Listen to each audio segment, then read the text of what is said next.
आज की जो ये वीडियो होने वाली है ये बहुत ही ज़्यादा डिफरेंट है। लाइक आपने आई डोंट थिंक ऐसा टॉपिक कभी देखा होगा या फिर इसके बारे में कभी सुना होगा। आज की जो वीडियो है वो है घोस्ट वॉच नाम के एक टीवी प्रोग्राम के बारे में। एंड व्हाट इफ आई से कि मैं आप लोगों को बोलूं कि घोस्ट वॉच ना एक फिक्शनल प्रोग्राम था, लेकिन इसको दिखाया इस तरीके से गया कि लोगों को ये फील हो रहा था कि जो भी चीजें दिखाई जा रही हैं वो एकदम रियल है। हालांकि इसकी एडवर्टाइजमेंट के अंदर कहीं ना कहीं मेंशन था कि ये फिक्शनल है, लेकिन फिर भी कुछ इंसिडेंट्स ऐसे हो जाते हैं जिसकी वजह से लोग ये चीज बिलीव नहीं करते। वो क्यों नहीं करते, क्या चीजें हुई थी, वो सब आप इस वीडियो में जानोगे। लेकिन एक चीज जो मैं आपको हाईलाइट करना चाहूंगा वो ये है कि इस शो की वजह से लोगों के बीच में पीटीएसडी पैदा हुई है। इवन एक छोटे बच्चे ने अपनी खुद की जान ले ली थी। न जाने कितने हजारों लाखों लोग ये मानने लग गए थे कि इस शो की वजह से हमारे घर में भी एक ऐसी इविल एंटिटी आ गई है जो कि अब पोजेस कर रही है हमारे घर को, हॉन्ट कर रही है हमारे घर को। एंड इन सब चीजों की क्लिप्स वगैरह लोग रिकॉर्ड करके जो बीबीसी चैनल जिन्होंने ये प्रोग्राम बनाया था उनको भेज रहे हैं कि देखो तुम्हारे शो की वजह से क्या क्या हो रहा है एंड ऑल दैट। बेसिकली ये शो पूरा का पूरा एक डिजास्टर था। इस शो की वाइब कुछ ऐसी खतरनाक साबित होती है कि लाखों करोड़ों लोग जो इसे लाइव देख रहे थे उनमें से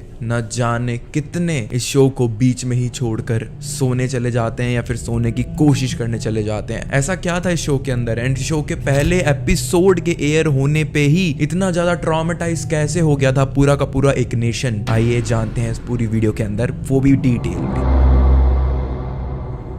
घोस्ट वॉच जो शो है वो 1992 के टाइम में बीबीसी नाम की एक कंपनी है उन्होंने ब्रॉडकास्ट करा था। एंड ये जो शो था घोस्ट वॉच ये अपने आप के अंदर ये एक हॉरर मास्टरपीस कहा जाता है, लेकिन एक ऐसा शो जो कि फिक्शनल था, जो कि हॉक्स था।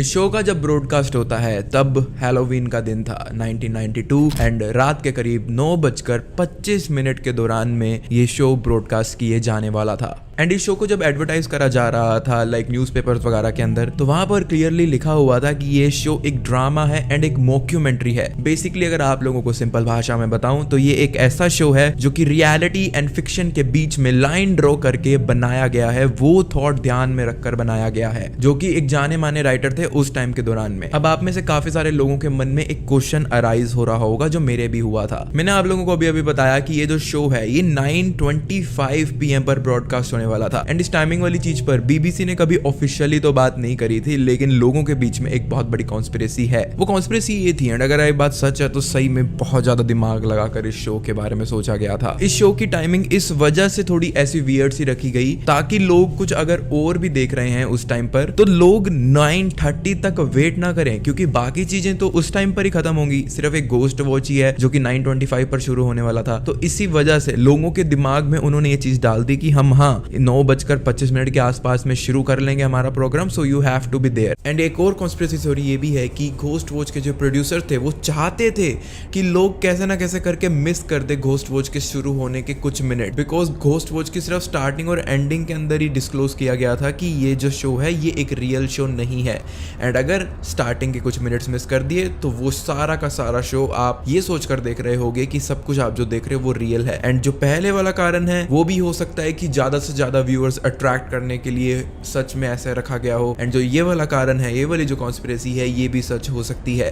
एंड अगर ये वाली सच है तो ये तो और भी ज्यादा डिस्टर्बिंग बात है, बिकॉज आप अगर ऐसा कर रहे हो तो आप रियलिटी एंड फिक्शन के बीच में एक लाइन ड्रॉ नहीं कर रहे हो, चीजें ब्लर कर रहे हो। एंड ये वो टाइम है जब टीवीज वगैरह के अंदर कोई रिवाइंड फीचर नहीं होता था, कोई भी ऐसी चीज नहीं होती थी कि जिसे हम वापस से इमीडिएटली देख पाए। तो अगर कुछ मिनट्स छूट गए उस शो के एंड आपने उस शो का क्रक्स मिस कर दिया and it was very tough कि वो चीज वापस से जब तक टेलीकास्ट नहीं होती आप उसे कैसे देखेंगे। उस टाइम पर इंटरनेट वगैरह भी नहीं होता था, कुछ भी नहीं होता था। So you have to be on time and यही चीज का फायदा उठाकर कि लोग कुछ भी मिस आउट ना कर दें, लोगों के लिए स्पेशली ये टाइम रखा गया 9:25 ताकि वो बाकी सारी चीजें छोड़कर सारी अटेंशन घोस्ट वॉच को ही दें। एंड घोस्ट वॉच तो वैसे भी एक ऐसा शो था जिसकी सिर्फ शुरुआत के अंदर एंड सिर्फ एडवर्टाइजमेंट के अंदर ये सब चीजें लिखी हुई थी कि हम एक फिक्शनल डॉक्यूमेंट्री बनाने वाले हैं। एंड इसके अलावा अगर आपने वो न्यूज़पेपर्स नहीं पढ़े, इसकी एडवर्टाइजमेंट नहीं सुनी, सिर्फ माउथ ऑफ वर्ड से आपको पता है कि हाँ ये शो यहाँ पर इस टाइम पर आने वाला है एंड आप कुछ मिनट्स मिस भी कर देते हो इस शो के, so there is a high probability कि आपको ये पता ही नहीं चलेगा कि ये शो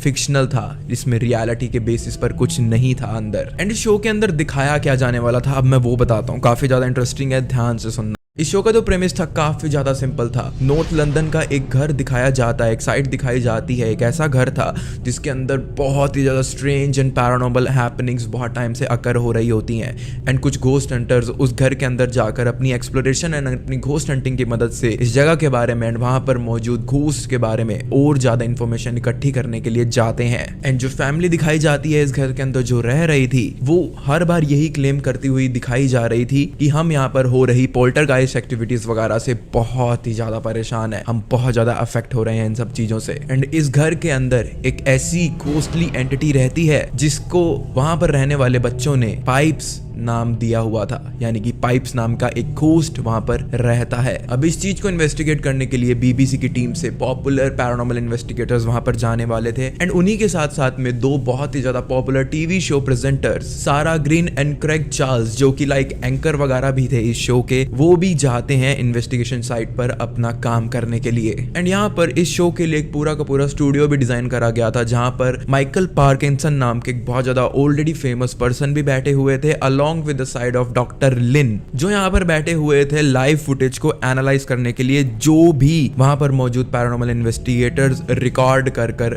भेज रहे थे उन्हें। एंड इसी के साथ साथ में शो का एक और बहुत ही ज्यादा इंटरेस्टिंग कॉन्सेप्ट था जो कि आप लोगों को बहुत इंट्रिगिंग लगेगा, मेरे को भी लगा था। यहाँ पर आप डायरेक्टली लाइव टीवी देखते देखते कॉल कर सकते थे, एक नंबर वहां पर आपकी स्क्रीन पर फ्लैश हो रहा था एंड वहां पर आप कॉल करके अपने एक्सपीरियंसेस शेयर कर सकते थे, अपने इस शो के बारे में फीडबैक दे सकते थे, या फिर अगर आप लोगों को भी कोई भी ऐसी पैरानॉर्मल एंटिटी या फिर कोई ऐसी वियर्ड सी चीज दिखाई देती है उस रिकॉर्डिंग के अंदर जो कि वहां के इन्वेस्टिगेटर्स कर रहे थे, उसके बारे में आप माइकल पार्किंसन एंड डॉक्टर लिन को इन्फॉर्म कर सकते थे ताकि वो भी अपनी तरफ से रीचेक करके ये चीजें रीअश्योर कर सके कि हाँ ऐसा कुछ सही में था या फिर नहीं। लेकिन यहाँ पर एक बहुत ही ज्यादा अजीब सा ट्विस्ट है एंड वो सुनकर आप लोगों के दिमाग में बहुत सारे क्वेश्चन मार्क्स आएंगे, लेकिन वो धीरे धीरे जैसे जैसे आप ये वीडियो पूरी देखोगे हटते जाएंगे। ये जो live TV show live ghost watch की ब्रॉडकास्टिंग वगैरह ऐसे पूरी बताई जा रही थी वो लाइव थी नहीं, वो बहुत पहले ही वीक्स बिफोर हैलोवीन रिकॉर्ड करके रखी गई थी बिकॉज ये एक फिक्शनल शो था एंड इसको सिर्फ लाइव टेलीकास्ट करा जा रहा था, लाइव रिकॉर्ड नहीं करा जा रहा था। एंड जिसने कहानी लिखी है एंड जिसने भी डायरेक्शन वगैरह करी है उन्होंने पूरी की पूरी जो अपनी इंस्पिरेशन है वो ऐसा लगता है कि एनफील्ड पोल्टरगाइस्ट नाम की एक मूवी से ली है जहां से कॉन्जरिंग 2 जैसी पिक्चर्स भी काफी ज्यादा इंस्पायर होकर बनी थी। लेकिन इसको शूट इस वे में करा गया, इतना ज्यादा स्मार्टली शूट करा गया कि पूरा का पूरा सिनेरियो आपको एकदम लाइव ही लगेगा। स्पेशली उन लोगों ने जिन्होंने इस शो के स्टार्टिंग के कुछ मिनट्स मिस कर दिए होंगे, वो तो लाइक ये चीज बता ही नहीं सकते थे कि ये चीज लाइव चल रही है या फिर नहीं, उन सबको एकदम लाइव ही लग रहा था। एंड इतना ज्यादा परफेक्टली लाइव रिकॉर्ड करने के लिए इन्होंने लाइक कैमरा के अंदर ऐसे शेकिंग मूवमेंट्स दिए हुए थे जो कि लाइव अपने जब कोई वीडियो रिकॉर्ड करते हैं तब होता है ना, हाथ हिलता है थोड़ा बहुत, वो सब दिया हुआ था। ग्रेनी फुटेज का एक फिल्टर वगैरह लगाया हुआ था ताकि एकदम ऐसा लगे कि लाइव फुटेज की वजह से ये जो है डिस्टर्बेंसेस आ रही हैं वीडियोस के अंदर। सो बहुत ज्यादा दिमाग लगाकर इन्होंने पूरा का पूरा कॉन्सेप्ट रेडी करा था। अब मानोगे नहीं, 11 मिलियन से ज्यादा लोग इस लाइव ब्रॉडकास्ट को देखने के लिए जगे हुए थे हैलोवीन की उस रात को, जिनमें से न जाने कितने तो बच्चे होंगे जिनके पेरेंट्स अलाउ नहीं करते थे लेट नाइट इतना ज्यादा जागने के लिए, लेकिन क्योंकि हैलोवीन की रात थी, छुट्टियां थी, तो उन्होंने अलाउ कर दिया था। एंड 11 मिलियन के आसपास में ये वॉचिंग जा रही थी। सोचकर देखो 11 मिलियन तो इन्होंने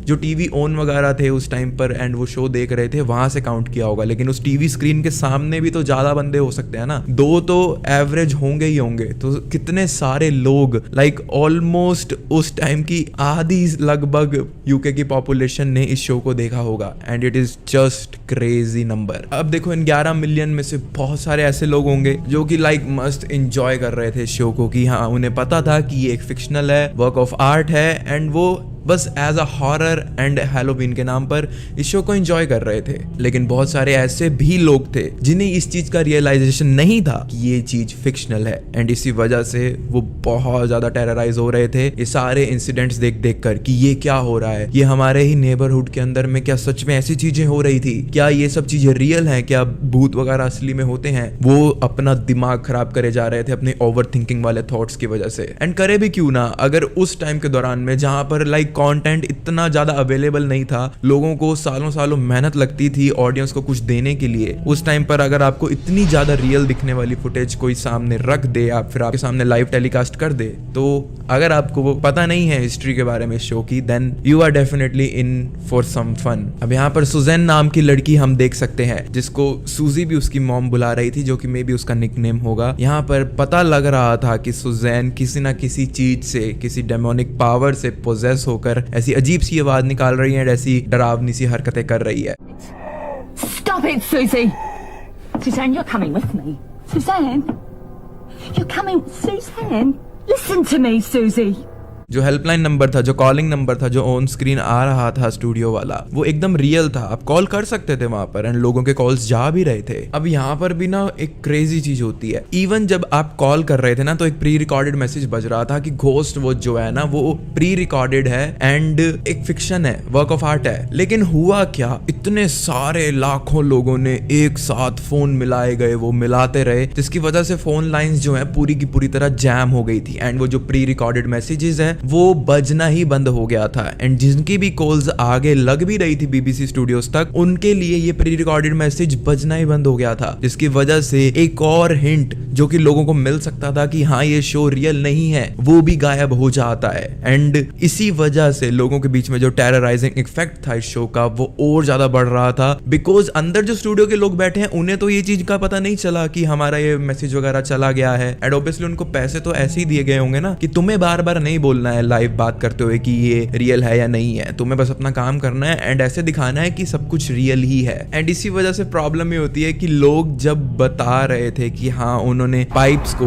जो कि उन बच्चों ने उस घूस का नाम रखा हुआ था, वो देखा है किसी ना किसी सीन में, वो जब लाइव भी पार्किंसन एंड डॉक्टर लिन अपनी आंखों से देखते हैं तो ऐसे रिएक्ट करते हैं कि ओ माय गॉड ये तो सच में हमें भी दिख रहा है and definitely there is something. And जब वो मैसेज भी चला गया एंड जब लोगों ने एडवर्टाइजमेंट भी ढंग से नहीं पढ़ी, जब लोगों ने कुछ मिनट्स भी मिस कर दिए शो के, उसके बाद जब वो इस सिनेरियो पर पहुंचे कि उन्हें पाइप्स जैसी एंटिटी दिख रही है, तब सोच कर देखो कि दिमाग के अंदर क्या ही टाइप का फस क्रिएट हो जाएगा। Oh my God. अब यहाँ पर एक और काफी ज्यादा क्रेजी चीज होती है जो आई डोंट नो, ये हैलोवीन की रात सच में कर्स्ड ही साबित हो रही थी आई थिंक बीबीसी एंड इस शो के लिए। यहाँ पर क्योंकि आपको मैंने जैसे बताया कि फोन लाइंस जो है पूरी की पूरी तरह जैम हो जा रही थी, राइट? तो इस वजह से लोगों ने ये नहीं सोचा कि कोई टेक्निकल इश्यूज हो गए होंगे, या फिर बीबीसी वालों ने ऑब्वियसली ये तो नहीं सोचा था कि इतने सारे कॉल्स आ जाएंगे। उन्हें लगा कि थाउजेंड्स में या हंड्रेड्स में कॉल आएंगे, हम संभाल लेंगे, लेकिन लाखों में कॉल्स आ गई तो उनका सिस्टम ही हैंग हो गया पूरा। लेकिन लोगों का जब कॉल जा नहीं रहा था एंड जब लोग उस शो को देखते देखते काफी सारी पैरानॉर्मल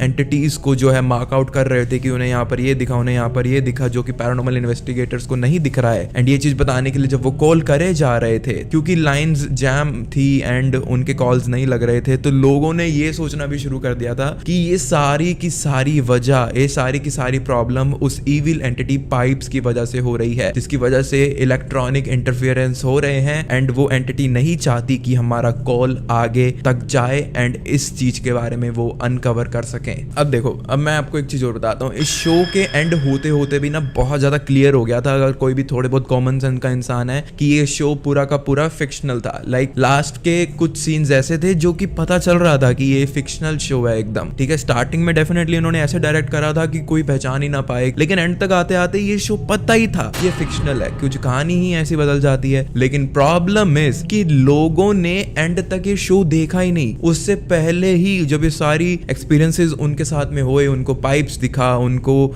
ये टेलीफोन वाले इश्यूज आने लगे, तो वो बहुत ज्यादा डर गए इतना ज्यादा डर गए कि आप सोचकर देखो कि 40-40 साल के आदमी लोग भी उन्होंने अपनी पैंट के अंदर they did this and they were almost 40 years old men जिन्होंने ऐसा कर दिया था। एंड कुछ लोग इस शो से ऑलरेडी इतना ज्यादा टेरराइज हो गए थे कि जिन्होंने एंड तक देखा भी, वो एंड क्रेडिट्स में जाकर छोटे छोटे क्लूज जो उनके बिल्कुल सामने हैं, उन्हें भी वो बस अपनी ही ओवर थिंकिंग से एंड अपने ही मिसबिलीव से इन्हें बस इग्नोर कर रहे थे कि हाँ उनके सामने जो हुआ है वो रियल नहीं था। वो खुद के दिमाग में एक इमेज बनाकर बैठ गए थे कि जो उन्होंने देखा है वो रियल ही था।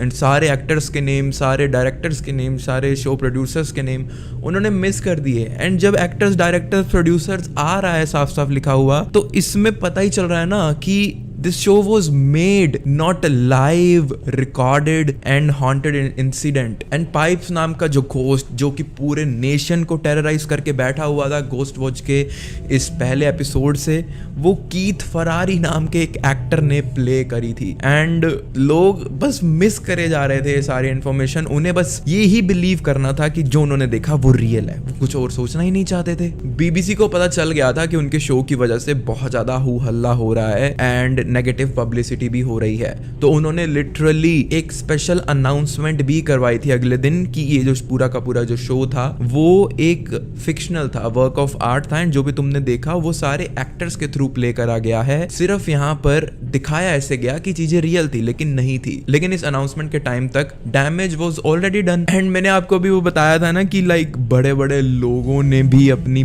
पैंट्स के अंदर लाइक कर दिया था, तो लिटरली ये बात एकदम सच है। वहां के न्यूज़पेपर के अंदर भी आया था कि एक वुमेन इस शो को नोटिस भेजती है कि मेरे को एक अच्छी कंपनी का वेल ड्यूरेबल ट्राउजर भेजो, क्योंकि तुम्हारे शो की वजह से मेरे husband has like crapped his pants. अब यहाँ पर ना एक और छोटा सा ट्विस्ट है इस पूरी स्टोरी के अंदर, like I don't think twist बोलेंगे, बट हाँ एक इन्फॉर्मेशन है जो मैं आप लोगों को देना चाहूंगा। बाद में काफी सारे इस शो के व्यूअर्स सामने आए थे जिनका इंटरव्यू वगैरह लिया गया था, एंड वो अपना एक्सपीरियंस शेयर कर रहे थे रिगार्डिंग कि जब वो अपनी फैमिली के साथ, अपने बच्चों के साथ में शो देख रहे थे तो कैसा रहा था उनका एक्सपीरियंस। तो एक लेडी कुछ ऐसा बोलती है कि वो जब अपने बच्चे के साथ में, अपने बेटे के साथ में शो शुरू कर ही देती हैं तो लाइक कुछ हुआ भी नहीं था, अभी सिर्फ प्रेजेंटेशन चल रही थी, स्टूडियो पर ही कैमरा था, पार्किंसन एंड डॉक्टर लिन की तरफ ही कैमरा था, अभी लाइव तो कुछ दिखाया ही नहीं गया। एंड इतने में ही लाइक जब 5 ही मिनट हुए थे, इतने में ही उनका बेटा बहुत ज्यादा स्ट्रेस आउट होने लगता है, उसको एंजाइटी होने लगती है, एंड उसके चेहरे पर दिख रहा था कि कुछ ना कुछ सिनिस्टर उसके साथ में ऐसा हो रहा है जो कि उसके माइंड पर कंट्रोल कर रहा है, एंड वो अपना कंट्रोल बैक नहीं ले पा रहा है उस चीज से। लाइक आपको इस इंटरव्यू की क्लिप मैं खुद दिखाता हूँ, एंड आपको इस मदर की एंड लोगों की आवाज में वो डर एंड वो दर्द दिखेगा जो कि इस शो को देखने की वजह से उनके अंदर फील हुआ था रात को। We actually built our Saturday night with the children around watching it. But your son was upset? Yes, within 5 minutes. Nothing had happened. He reacted instantly. He was very distressed instantly to something very sinister in the presentation, and nothing had actually happened. I was working with my wife in another room, and my youngest child, who was 10, rushed out of the room, vomited in the hall, was absolutely ashen-faced, wouldn't even talk about the thing for 2 or 3 hours. It was at 1 o'clock in the morning that I got her to talk about it, and she wouldn't sleep in her own bed for 2 nights. Well, I thought it was one sick joke, the way that it was based around children, the way that the children were involved in the actual story. Why did you have to bring the children into it? But it wasn't funny. It wasn't funny at all. And जो vomit वाली बात है, ये शायद सुनकर आप लोगों को लगे कि यार ये तो थोड़ा ज्यादा ही ओवर एग्जैजरेशन नहीं हो गई, लेकिन द थिंग इज कि लोगों के कुछ ऐसे आर्टिकल्स आपको मिल जाएंगे, उन्होंने इस शो को देखते दौरान अपने सामने एक बकेट तक रखी हुई थी, बिकॉज उन्हें भी ये शो देखते वक्त बहुत ज्यादा लाइक ऐसे ग्रम्पी सा सिक फील हो रहा था कि उन्हें कभी भी ऐसे वॉमिट आ सकती है। आई डोंट नो ये कैसे हो रहा था। एक फिक्शनल शो क्या सच में कर्स था क्या? लाइक सच में कुछ प्रॉब्लम दी गई शो के अंदर जो शायद शो के मेकर्स को भी नहीं पता थी, लेकिन यहाँ के व्यूअर्स सारे ही अजीब तरीके से रिएक्ट कर रहे थे। एंड अभी तो जो सबसे ज्यादा हॉरिफिक स्टोरी है इस शो को देखने के बाद, जो लिटरली एक बच्चे का दिमाग इतना खराब हो गया था, वो भी मैं अभी आपको बताता हूँ। लेकिन सच में like I was literally like still shocked कि एक फिक्शनल शो की वजह से इतना ज्यादा ड्रामा कैसे क्रिएट हो गया एंड इतना ज्यादा लोग डर के माहौल में कैसे चले गए। उस बच्चे की कहानी बताने से पहले आप लोगों को ये भी बताना चाहूंगा कि ये पहला ऐसा शो था ह्यूमन मैनकाइंड के अंदर जिसको देखने के बाद में बच्चों के अंदर, छोटे बच्चों के अंदर PTSD जैसी चीजें पैदा होने लग गई थी। बच्चे लिटरली ऐसा बोलने लग गए थे ये शो के खत्म होते होते कि उन्हें भी घोस्ट दिख रहे हैं, उन्हें भी विचेस दिख रही हैं, उन्हें अंधेरे से बहुत ज्यादा डर लग रहा है एंड वो यही चीज बारी बार मम्बल करे जा रहे थे एंड बोल रहे थे कि क्या हम सेफ हैं। वो बारी बार रीइंश्योरेंस मांग रहे थे अपने पेरेंट्स से, अपने बड़ों से एंड उनके पेरेंट्स उनकी ऐसी हालत देखकर लिटरली शॉक हो गए थे कि ये हमारे बच्चों के साथ में क्या हो रहा है। दे वर रियली फाइन किड। इस शो को देखने से पहले हंसते खेलते थे, स्कूल जाते थे, अपना काम करते थे, बट अचानक से क्या हो गया, अचानक से डरावनी बातें उनके दिमाग से कैसे बाहर निकलने लग गई, आज भी ये एक मिस्ट्री है। एंड ये जो चीजें मैं आपको बता रहा हूँ इसके बारे में आपको आर्टिकल्स, न्यूज़पेपर सब मिल जाएंगे। Everything was there on paper and parents बेचारे क्या करते, इस चीज का सामना करने के लिए वो न जाने कितने दिनों तक अपने बच्चों के साथ में ही सोए। बच्चों के साथ सोने पर भी उनकी ये मम्बलिंग एंड शिवरिंग बंद नहीं हो रही थी, तो वो क्या करते थे, लाइट्स ऑन करके अपने बच्चों को प्रेयर सुना कर सुलाया करते थे जब तक चीजें थोड़ी बहुत वापस शांत नहीं हो गई थी, उनके बच्चे वापस फाइन स्टेट में नहीं आ गए थे। पेरेंट्स ये भी बोलते थे कि जब भी हमें बाहर जाना होता था, जो कि जाना ही होता था, बाहर के देशों में आपने देखा ही होगा कि मदर फादर दोनों ही वर्किंग होते हैं एंड मोस्टली टाइम बाहर ही रहते हैं, तो बच्चे अलाउ ही नहीं करते थे उन्हें जाने के लिए। उन्हें था कि एटलीस्ट एक जना तो यहाँ पर रुकेगा ही, नहीं तो मेरे को वो भूत, मेरे को वो घोस्ट मार देगा। अगर आप नहीं रुके तो मेरे को नहीं पता मेरा क्या होगा। अगर आप मेरे से प्यार नहीं करते तो आप चले जाओ, नहीं तो आप हो सकता है कि जब मैं वापस आऊं तो मिलूं ही ना। ऐसी ऐसी बातें बच्चे करने लग गए थे लिटरली। एंड कुछ पेरेंट्स ऐसे भी थे जिनको लग रहा था कि शायद ज्यादा ओवर एग्जैजरेशन हो रही है एंड देखो काम तो करनी है ना, उन्हें काम तो करने जाना ही पड़ेगा, घर भी तो चलाना है। तो जब वो अपने काम से वापस आते थे अपने बच्चों को अकेला छोड़ने के बाद में, तो वो देखते थे कि उनका जो बच्चा है वो किसी कमरे की किसी दीवार के कॉर्नर पर अपनी पीठ लगाकर बैठा हुआ है एंड शिवर कर रहा है एंड बारी बार यही मम्बल कर रहा है कि वो मुझे देख रहा है, he is watching me, she is watching मी। ऐसी ऐसी बातें वो करने लग गए थे जिससे कि पेरेंट्स को भी समझ आ गया था कि ये ओवर एग्जैजरेशन नहीं है, something has definitely caught their mind जिसकी वजह से ऐसा हो रहा है। एंड इसी वजह से मैं भी बारी बार आपसे पूछ रहा हूँ कि क्या सच में ये शो इतना ज्यादा कर्स था? लाइक क्या किसी टीवी शो के अंदर इतनी ज्यादा पावर है कि वो सब सच में ऐसे ट्रॉमेटाइज कर सके किसी को? ये कहानियां सुनकर देखकर ऐसा लगता तो यही है। ओके, नाउ इट्स टाइम कि मैं आप लोगों को वो वाली स्टोरी भी बताऊं जिसकी वजह से लिटरली एक बच्चे ने अपनी जान दे दी थी शो को देखने के बाद में, बिकॉज बहुत ही ज्यादा इन्फ्लुएंस हो गया था पाइप्स की वजह से। इस लड़के का नाम था Martin denim. Martin denim like कोई छोटा बच्चा तो नहीं था, 18 साल का लड़का था वो एक, लेकिन उसको थोड़ी मेंटल प्रॉब्लम्स थी जिसकी वजह से वो बिहेव ऐसे करता था जैसे वो 13 साल का कोई लड़का हो। लाइक उसके थॉट्स ऐसे थे जिसकी वजह से उसकी मेंटल एज अराउंड 13 ईयर्स की मानी जाती थी, नॉट 18। मार्टिन ने शो को पूरा देखा था शुरुआत से लेकर एंड तक एंड ये अपने स्टेप फादर के साथ में रहता हुआ था एंड इनके स्टेप फादर इसकी डेथ के बाद में ये चीज बताते हैं कि मार्टिन पूरा का पूरा शो एक भी बार पूरी अपनी आंख ब्लिंक करे देख रहा था। He was so into the show, ऐसा लग रहा था जैसे वो शो इसको लाइक ऐसे हिप्नोटाइज कर रहा है कि तू बस यहीं रह, मेरे को देख। उसके स्टेप फादर जो हैं वो बीच बीच में आकर इनसे पूछ भी रहे थे कि क्या तुम ठीक हो, लाइक तुमने कुछ खाया भी नहीं है, बट मार्टिन वो सो इनटू द शो,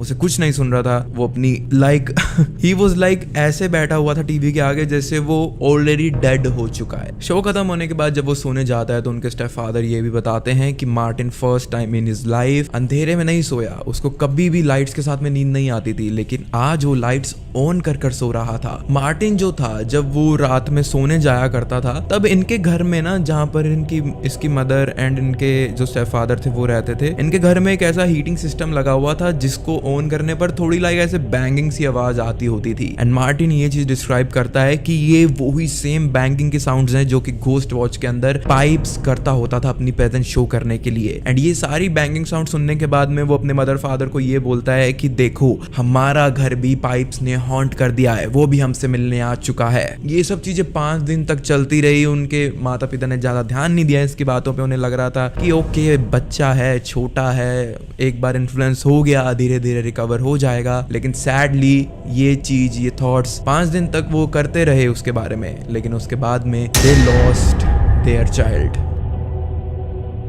यूके के अंदर बेस्टवुड पार्क नाम की एक जगह है। वहां पर I don't think it was coincidental और नॉट, लेकिन विच ट्री नाम का एक ट्री है जिसको विच ट्री बोला जाता है बेसिकली। वहां से सुसाइड वो कर चुका था and he was hanging on that tree. And अब मानोगे नहीं कि वो पेड़ पर किसके सहारे ऐसे जो है ये काम कर देता है, एक होस पाइप की मदद से। बेसिकली एक ऐसी पाइप जो कि पौधों को पानी वगैरह देने के लिए बाहर के देशों में काफी ज्यादा चलती है। लंबी सी एक पाइप होती है। एंड मार्टिन के पेरेंट्स का ये कहना था कि वो इस सेम होस पाइप टाइप की चीजों से बहुत ज्यादा ना ऐसे मान्यता देता था इन चीजों को, बिकॉज जो पाइप्स नाम का घोस्ट दिखाया गया था घोस्ट वॉच के अंदर, वो भी इन होस पाइप्स का यूज करके अपनी प्रेजेंस दिखाया करता था। एंड मार्टिन पूरा प्रिपेयर्ड था ये चीज करने के लिए, like someone was telling him to do that। And उसने ये चीज दुख में नहीं करी, खुशी खुशी करी, बिकॉज उसके जेब से एक लेटर मिला जिसके अंदर लिटरली लिखा हुआ था, mother do not be upset, if there are ghosts I will now be one and I will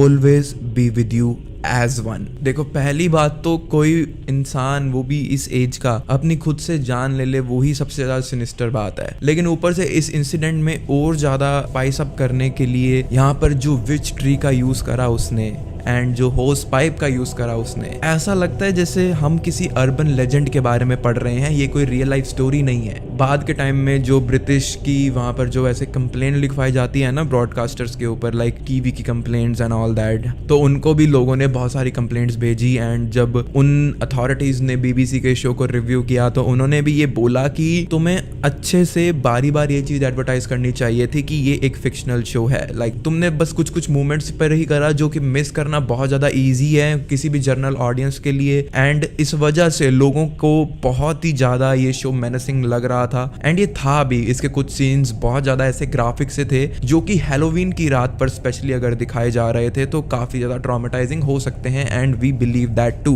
BBC के ऊपर ऐसे कोई फाइन वगैरह तो नहीं लगाया, उन्हें बस वार्निंग दे दी गई थी कि तुम्हें अपने शोज को कैसे मेंटेन करके रखना है। एंड बाद में ये शो कभी भी उन्हें वापस एयर करने की परमिशन भी नहीं मिली। हाँ, कुछ स्ट्रीमिंग सर्विसेज पे या फिर डीवीडीज वगैरह पर ये शो बाद में बेचा गया, थोड़ी बहुत पैसे रिकवर करे गए इससे, लेकिन it was totally a disaster.